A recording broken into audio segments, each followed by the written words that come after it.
निर्वाचन जिते पाखे आसुची राज्य राजनीति सेते सरगरम होबार लगी। गोटे पटे गरम उष्णता अन्यपटे राजनीतिक वातावरण मध्य उष्णता होबार लगी। छत्रपुर विजु जनता दल टिकेट पाई सुभाष बेहेरा आम पाखे सुभाष बेहेरा अच्छा आम सीधा सड़क सहित आलोचना करवा। भाग्यप्रभा न्यूज को मुझे स्वागत करुच्ची। पुनर्बार दुई थर आप मुख्यमंत्री आस्था भाजन हो बर्तमान निर्वाचन मैदान को जाऊँ कौन आपंकर लक्ष्य रही? प्रथमे मु ओडिशार मान्यवर मुख्यमंत्री तथा ओडिशा राज्य विजु जनता दलर मान्यवर सभापति श्री नवीन पट्टनायक महोदय को मो तरफरु एवं छत्रपुरवासी तरफरु अनेक अनेक कृतज्ञता ज्ञापन करुच्ची। पुनर्बार मान्यवर मुख्यमंत्री आमको विजु जनता दलर प्रार्थी हिसाब से मनोनीत करछंती।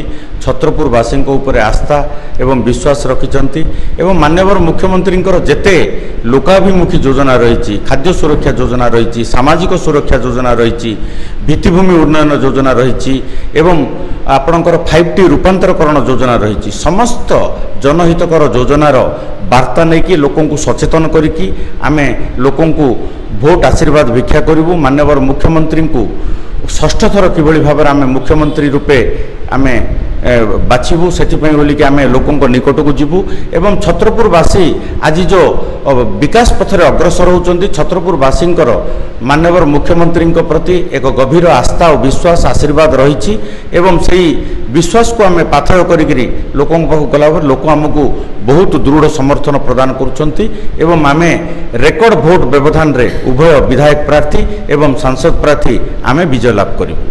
विभिन्न समय आलोचना हुए छत्रपुर गोटे ऐतिहासिक जेहेतु टिकेट को लेकर विभिन्न प्रकार जो आलोचना रही है द्वितीय थर मुख्यमंत्री जेहेतु आप आस्था भाजन करपटे आपण विभिन्न क्षेत्र में गोटे बड़ चैलेंज अच्छी मुख्यमंत्री आस्था आशा को विश्वास को पूर्ण करा किभली भाव में ग्रामांचल में भोटर प्रचार रही आम लोकों निकट को जाऊँ।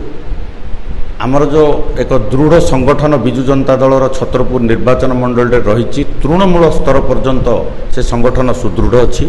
आमे समस्त निर्वाचित प्रतिनिधि ठू आरंभ करिकी विजु जनता दलर समर्थक कर्मी समस्त को सांगरे नहीं कि आमे प्रत्येक लोकों पाखक जाऊँ विभिन्न माध्यम रे आमे लोकों सहित सीधा सड़क जोड़ी होगी रही बर्तमान जोड़ी होचु। मान्यवर मुख्यमंत्री समस्त जनहितकर योजना संपर्क में लोकों को कहूँ लोक आग्रहर सहित आमको उत्साहर सहित आमको समर्थन करुँच समस्ते आज ओडिशावासी छत्रपुरवासी आज समस्ते चाहूँगी मान्यवर मुख्यमंत्री यही विकासर धारा बजाय रखु ओडिशा को विकासर चरम सोपान रे पहुँचतु एवं भारतवर्षर श्रेष्ठ राज्य रूपे गढ़ी तोलतु।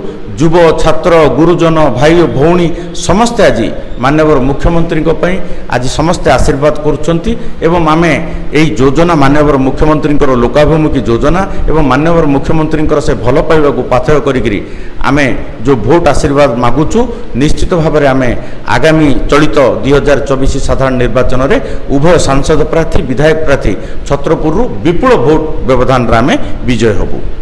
आम सीधा सड़क आलोचना करते युव विधायक सुभाष बेहेरा सहित से आस्था प्रकट कर मुख्यमंत्री जो आस्था विश्वास रखिंट दुई दुई थर छत्रपुर निर्वाचन मंडल टिकेट प्रदान कर गोटे मात्र कहबार है जे समस्त जो कर्मी मान अच्छा समस्त विश्वास को नहीं समस्त साथी रही समस्त चिंताधारा को इम्प्लीमेंट कर अंचल विकास को पाथय कर मुख्यमंत्री आशीर्वाद को पाथय कर विकास को आधार कर निश्चित भाव में विपुल संख्यार MP और MLA विजय लाभ से दृढ़ोक्ति प्रकाश कर।